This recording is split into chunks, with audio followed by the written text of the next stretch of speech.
Ito pala yung ginkgo biloba guys, no? First time kong nakita dito lang sa New Zealand. So, ganyan pala yung kanyang leaves. Napakagandang tingnan. Yan pala yung ginagawa nila yung pang mental alertness or pampatalino sa ating brain. So, ganyan pala. Diyan pala nila kinuha ang leaves ng ginkgo.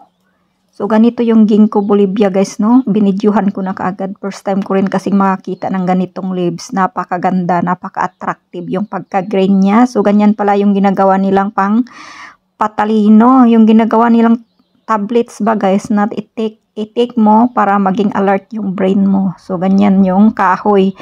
Yan pala yung leaves na pinagukuhanan nila ng pampatalino. Ginagawa nila ng ito pala, iba na to guys ha. Ibang ano na to, ibang kahoy. Yun lang.